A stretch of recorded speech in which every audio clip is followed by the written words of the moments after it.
dear brothers and sisters. With the weather come many storms.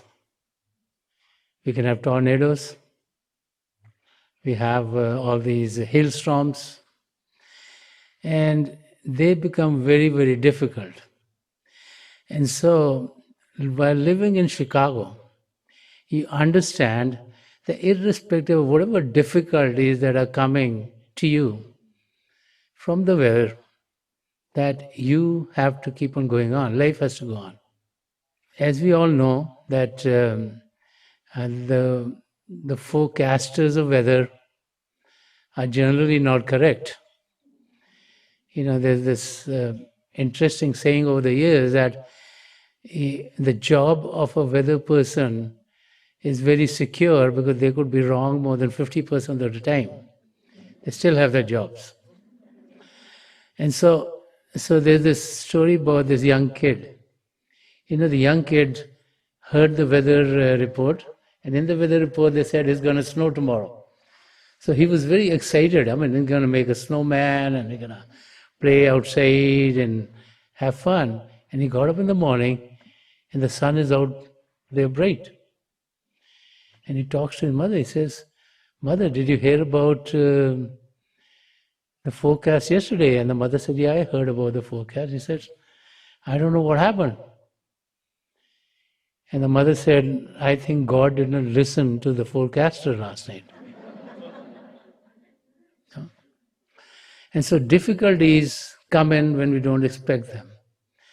And those who use the strength from within can plow through the difficulties, because when it snows a lot, when it hails a lot, when there's a snowstorm, when there's tornadoes, you know that they'll pass away.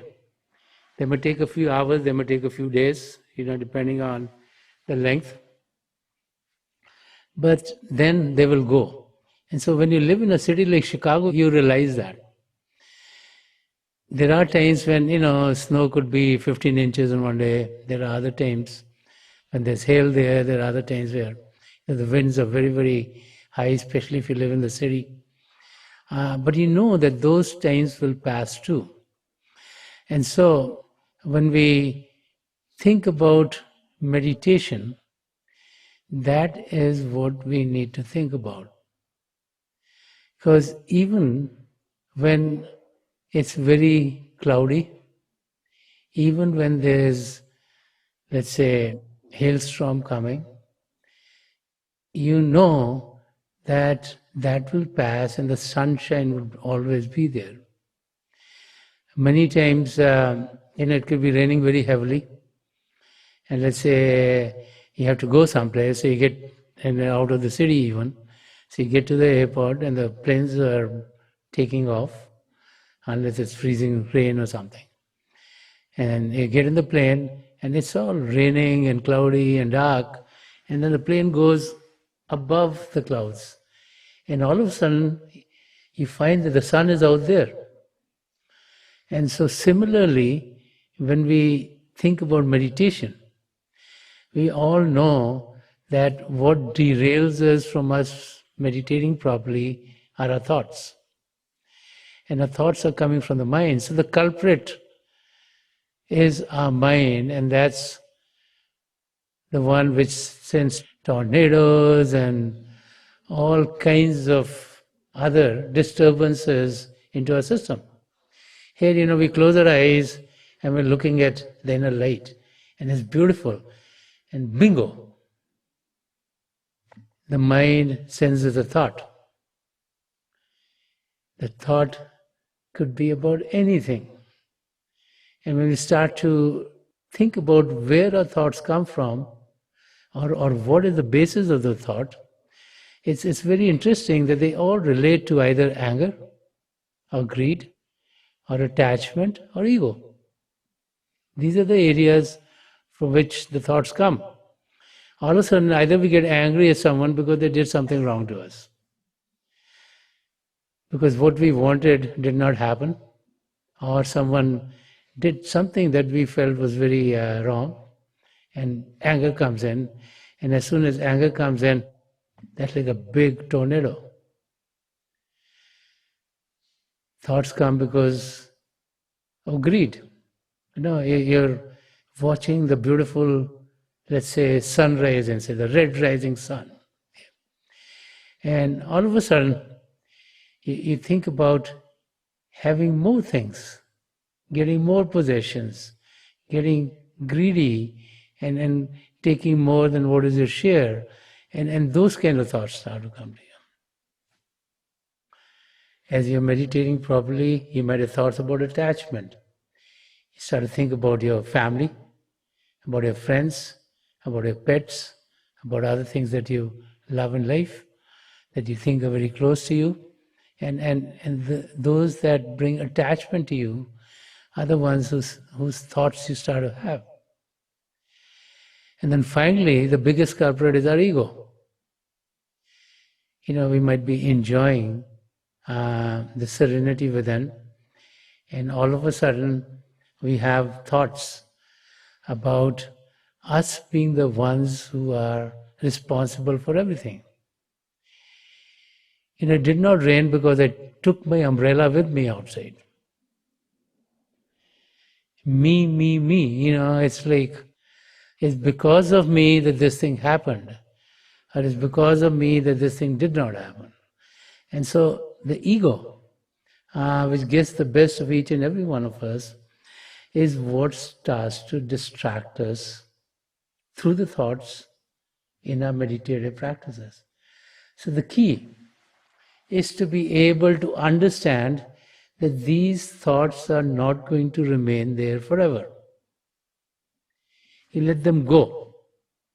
Don't focus on them. Because as soon as you focus on the thought, then one will lead to the next, and second will lead to the third, and the third will lead to the fourth, and fourth will lead to the fifth. And so you have to get to a state where your attention is focused on the realms within. And that is the key, and that is, I think, what we learn as we deal with the outer difficulties that come into our life. Many of us get so entangled in those difficulties that we forget what our goal is, and our attention then goes into fixing that arena. There's this very interesting anecdote about a person. He started a business in which he was running a restaurant. Now, to run the restaurant, he ran out of money, so he borrowed $10,000 from a friend of his. So after he borrowed the money, in a few months, one day his friend calls him and says, I have a need, I'd like to get my money back. But the one who had the restaurant had used all the money into his business, and he did not have the money to pay back. So he was telling him, I don't think I can pay the money back for the next 3 months. And the one who lent the money got very upset. And he said, if you don't pay me the money, within a week, I'm going to sue you. I'm going to have my lawyers sue you. And so that night, the person who had the restaurant, at night, he's home and he's walking back and forth in his bedroom. He's worried. He's thinking, how am I raise the money within a week? And his wife, who's sleeping there, gets up and sees him walking. And he asks him, what is bothering you? Why don't you come and go to sleep? And he tells her that, my friend who had borrowed the money from him is asking the money back. And he's giving me a deadline, otherwise his lawyer's going to sue me. And so I'm trying to figure out, and I'm worried. And she said, laughingly to him, said, why don't you come up and sleep and let your friend do the walking in his own home? Let him worry. So when the thoughts come, you don't worry about the thoughts, you don't think about the thought. Let the source from where the thought can worry about it. And then let it pass away. Because if we focus our attention on the thought, and if we start to think about the thought, that's very interesting. Thinking about the thought, that's a very interesting concept. So if you think about the thought, then you have more trouble coming. Because then then you have more thoughts coming to you, and then one is going to lead to the next, to the next, to the next. Pretty soon, you're not meditating, you're just thinkating or something. And so, the key is to get to a state where you don't get the thoughts, and that's where Simran comes into play. Repetition of God's name, to use the energy of the mind to focus our attention on God, so that the energy of the mind is used in focusing the mind on God. Why do we focus the mind on God? Because we want to experience God. We want to be away from all that is of matter. We want to be in a state where we're going to experience the joys within. We all want to meet the Maker. We want to be with God. And this is where we get to a state where anger and attachment and greed and ego are controlled. And to be able to do that so that they do not come into our space when we're trying to meditate, we need to get these out of our system on a daily basis. And that's where the introspection diary comes into play.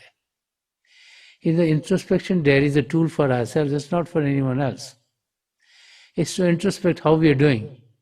And so there are columns on all of these things in there so that we track how we're leading a life.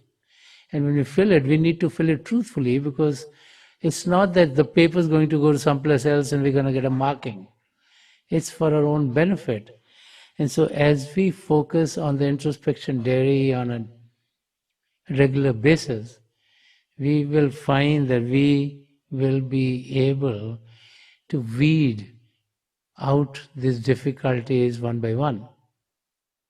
And even though the storm comes, we know that our focus needs to be towards our goal. So irrespective of whatever is coming to distract us, and wherever it's coming from, we need to defocus that. We need to get to a state where we know that this is our time to meditate, and we are not going to let anything that comes in that environment to keep us from being focused towards our goal. And those who can do that are the ones who get to their goals. Otherwise, the mind is just like the weather changing, and the mind is always running amok, and the mind plays games and does all kinds of things which are much, much worse than whatever weather can do to us. And so the key is to be able to recognize that, and the key is to be able to get to that state in life where anything that distracts us can be shielded off. And so when our Simran gets stronger, when our repetition of the God's name gets stronger, then it becomes like a shield which keeps thoughts away from getting to us. And this is why we've been asked that we should practice during the day. Whenever we're not doing any mental activity, we should practice repeating God's name. Because the more stable our repetition of God's name, the stronger our shield, and the less chances the mind has to penetrate that shield to send thoughts to us. Because it's only when we get to that state when there are no thoughts is when we connect with the divine power within. Because as soon as we have a thought and our attention goes to the thought, then we're distracted and we'll experience darkness. So as we start on the spiritual path, as we start to meditate, in the beginning, we experience darkness with few flashes of light.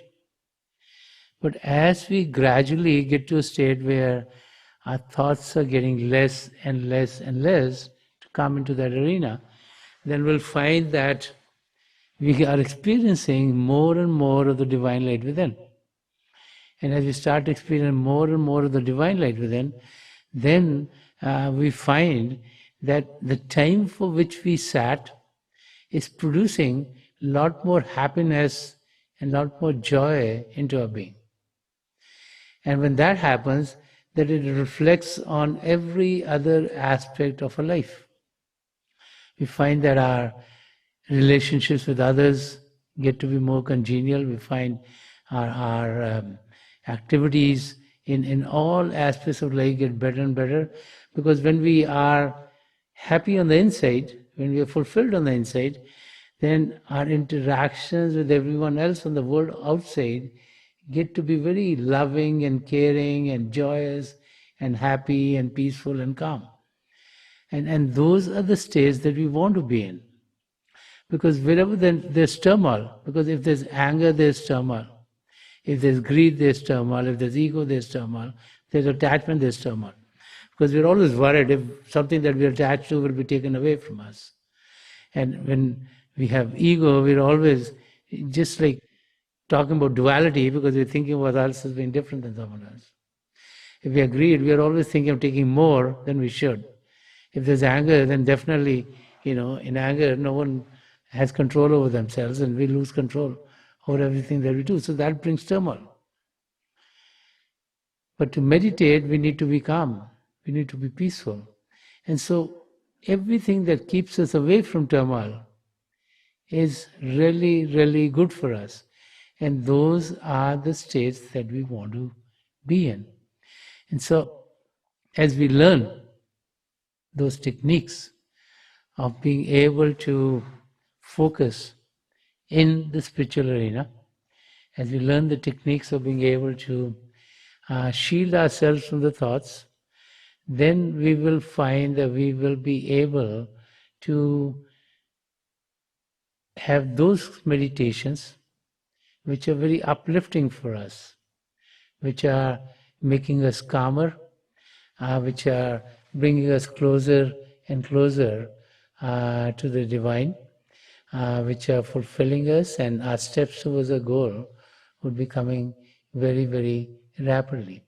Each and every one of us is one day going to go back and be with God. There's no question about it. The great saints have said that it can happen in this very lifetime. For us to be able to achieve that in this very lifetime, we need to be focused into our spiritual practices. An ethical life is just a stepping stone to spirituality. So a life based on ethics is needed. Without that, we can't take the first step. But then we need to make sure that we are performing our spiritual practices regularly, daily, for a fixed amount of time. Sant Singh Ji Maharaj talked about this fixed amount of time as being at least 10% of the day, which is about 2.5 hours. If you can do more, so much the better. And to many of us, 2.5 hours look like a lot of time these days, because our lives are so busy, there's so many distractions of the world, I've been involved in so many activities. And so many a times, because we live in an age where, we have instant coffee, and now over the years, these have become like old. Instant coffee maybe came about 50 years ago. There were so many other instant things, like I should talk about instant messaging and all that kind of stuff. We kind of used to getting immediate responses to everything. So he said, if I close my eyes for 2 seconds, why I should know God? Why isn't God available? What's wrong with God? Well, I'm taking 2 seconds. That's a lot of time. Maybe God should be there in microseconds or nanoseconds or whatever down seconds these new things are coming up. And so we're so used to it. So if we sit for like 10 or 15 minutes and nothing's happening, we get fidgety. We said, oh, nothing's happening, let me get up. But we should recognize that our soul has been away from God for eons and eons. Yeah. And so if we sit for an hour or 2 or 3 or 4 or 5, that's not a long time. And when we hear about the lives of the great saints and mystics, they sat for years and years. Look at the life of Lord Buddha. He meditated under the bo tree for God knows how long. And the lives of other saints and mystics. Some of them meditated in the caves, some of them meditated on the banks of rivers, some meditated in their own homes, but for long periods of time. And so because we live in an age where everything is happening very quickly, we just feel like the spiritual path should be like that too. But we need to recognize that if a separation has been for millions and millions and millions of years, our connection with God also needs some time. It's like let's say as a parent you live in one country, okay, and you send your child away to another country, and they're gone for like 50 years. Yeah. And you send them when the child was, let's say, 20, so then you must be at least about 40, 45. And after 50 years, you're about 95 when the child comes back. Yeah, 45, 15, okay, something like that. And so when you meet the child, and if you've never had any contact in the meantime, no letters, no phone calls, no video calls, so you want to spend a lot of time just to know them again. You can't just in 1 second get to know them because you don't know what they did for 50 years. So you tell them, at least tell me what happened to you. And the child is saying, oh, Dad, tell me what happened to you. You've grown all white and you can't walk properly. You got a stick in your hand. You can see probably what happened. You need time to learn that stuff. It's the same thing with our soul. Our soul can't just instantaneously know God. We need some time. We need to spend the time, and we need to spend quality time. We need to spend that time with our parents. We need to spend this time with God. Just spending time with everyone else is not going to help us know God. We need to know God. We need to be with God. And so this is why so much emphasis is placed on regularly putting time in meditation. So on a daily basis, we get to know God a little bit more, a little bit more, a little bit more, a little bit more, a little bit more. So that we get to a state where we are going to be able to know God fully, and that's when our merger in God happens. And this is where there are these planes through which we need to travel. We can't just travel in one shot through all of them. It just takes a while. And this is where it is so important to be able to put this practice into play. Meditation is a practice. And practice means repeating something regularly, then we get well at it. All these basketball players or baseball players or cricket players or hockey players, they practice. They practice every day. And they practice for many, many, many hours, and then only are they able to perform when they have these leagues in which they play. And so it's the practice on a daily basis which makes them capable to be able to perform when they go out and play another team.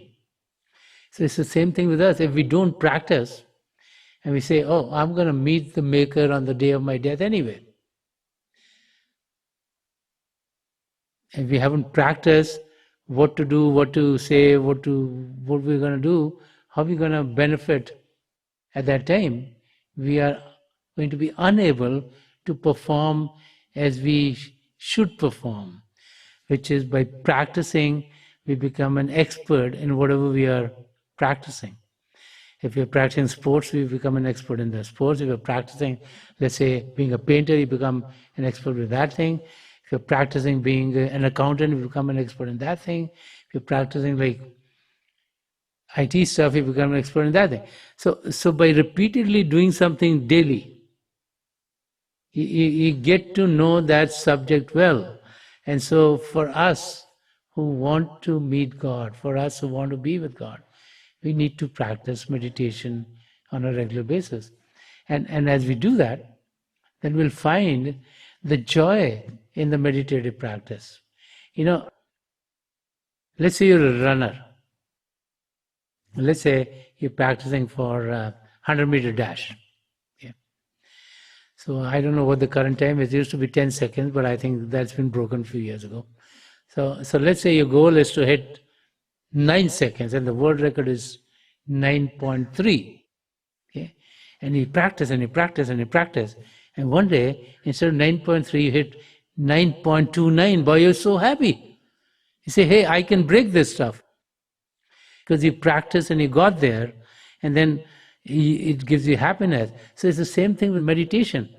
The great saints have laid out the kind of experiences that we should be having. So when we have an experience like what we should be having, it gives a lot of joy. And if we close our eyes and we only see flashes of light, and all of a sudden we see that, oh, there's light all around, it gives a lot of happiness. Hey, I crossed that barrier. I made it. I can experience that. And then we go beyond that and see the red rising sun. We say, boy, this is good. It looks great. And then we go to the next stage and we experience that. The moon up there, we say, boy, now things are working. Now we're on the right track. But for that, we need to practice. We can't just close our eyes and sit and say, I want to see the sun in the middle of the sky. It just takes a while to get there. Or I want to see the radiant form of the spiritual master. That takes a while to get there.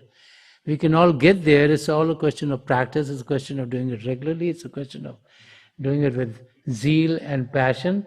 And those who do it with zeal and passion are the ones who really, really are going to get there. Because Sant Singh Ji Maharaj often said, what one man can do, so can another. And in those days when they used man, they made man and woman. Times have changed now. And he said, each and every one of us can get to those goals. Because each and every one of us has a part of God in us. And that's our soul.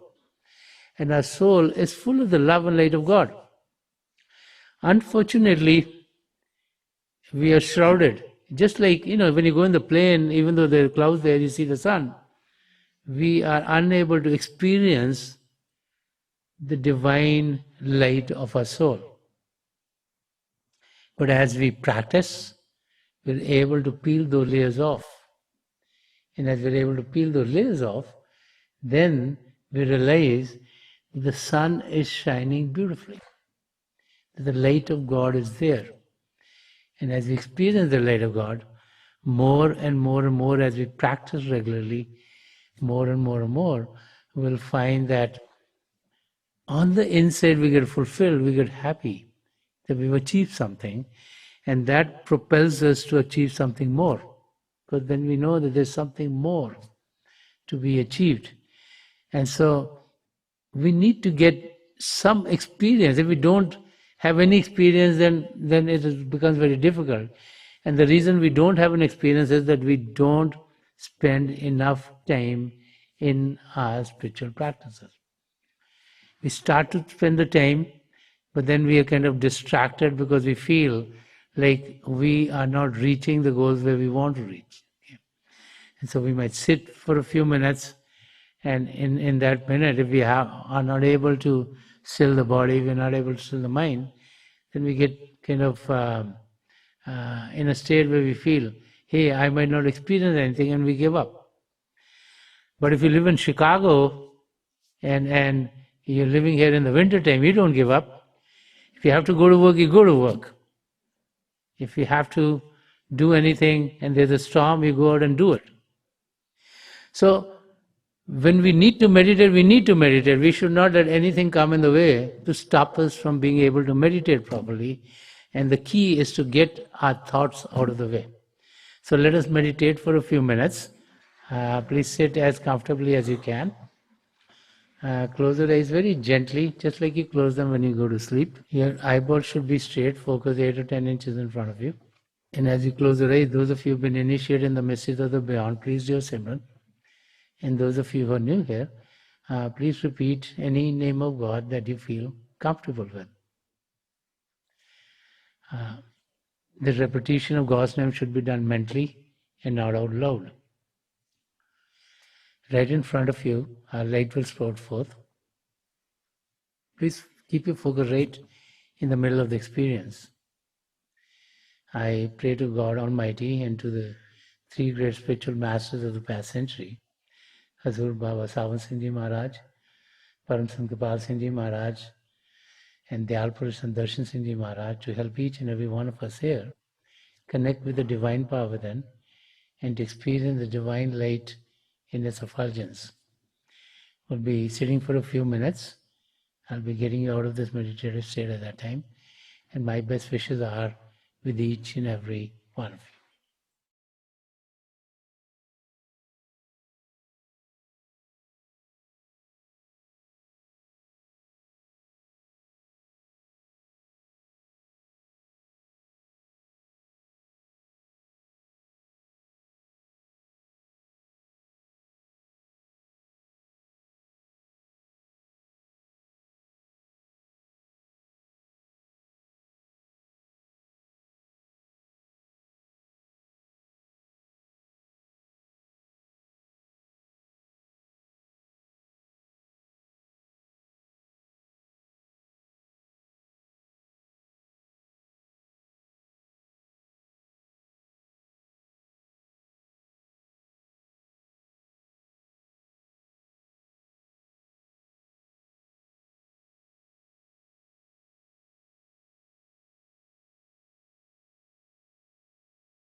Please leave off.